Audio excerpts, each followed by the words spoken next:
election. We can't play games. Get out and vote. Do those beautiful absentee ballots, or just make sure your vote gets counted.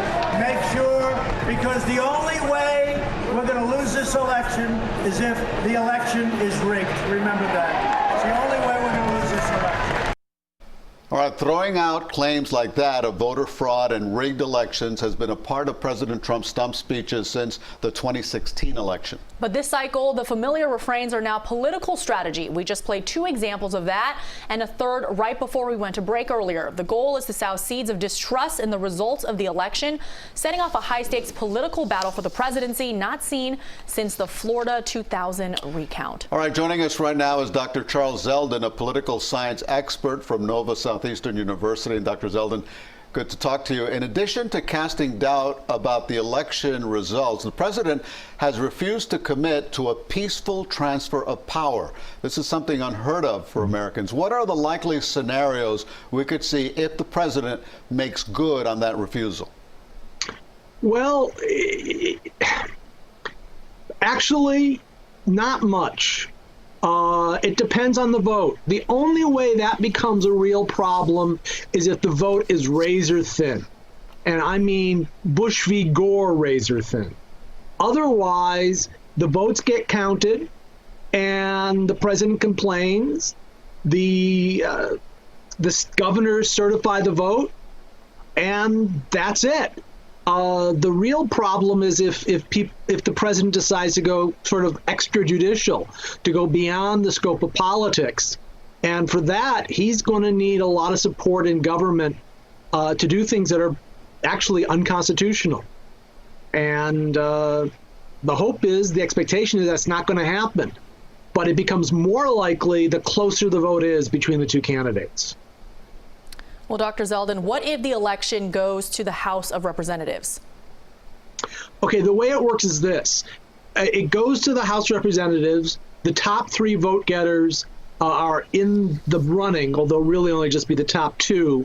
And every state gets 1 vote. Doesn't matter if you've got 40 representatives or 1 representative. You got 1 single vote. So it's the delegation that matters rather than who has the most seats in the House. Currently, the Republicans control a majority of the delegations, but we won't know what the situation will be after the upcoming election. It's quite possible that in some states those delegations will switch.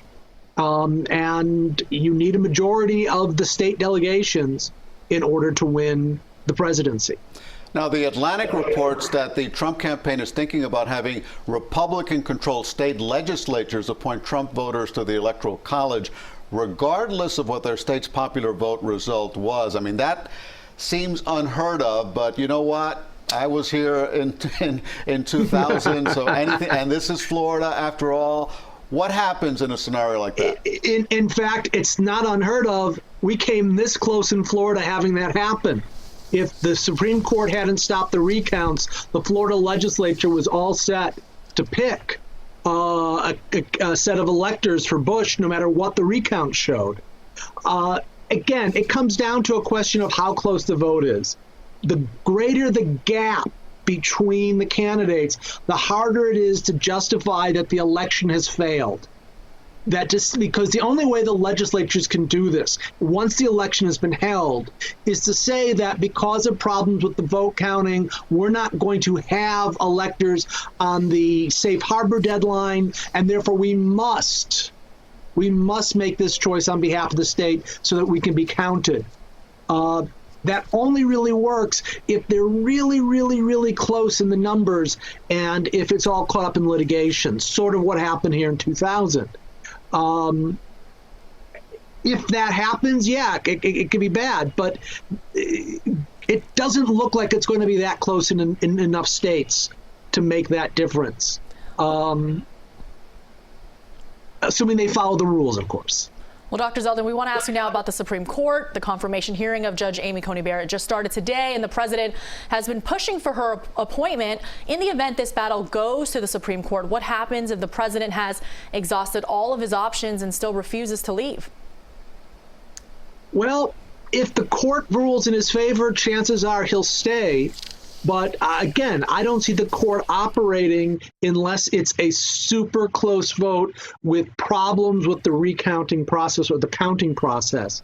Assuming that there are enough votes for Biden, I think what happens is at noon on the 20th of January, the Secret Service picks him up in the chair he's sitting in and carries him outside the campus of the White House and deposits him there. Once Biden's sworn in, he's no longer president no matter what he says or wants. His job, if he wants to mess things up, is to make it so confusing that by the 20th, we're not sure who the victor is. But according to the rules already in place, that would mean that we would have a temporary president, and that would be the Speaker of the House. Now, it's very comforting that the FBI Director, Chris Wray, did put out a video saying that the FBI is on this as far as the integrity of the vote, and other federal law enforcement officials also saying that Americans should be confident that their votes will be counted. But of course, we will be keeping our eye on the story. Professor Key Zelden. point to keep in mind. Just because it takes a while to count the votes doesn't mean there's anything wrong. That's right. It just means they're getting it right. That's right. All right. Dr. Zelden, thank you very much for joining us.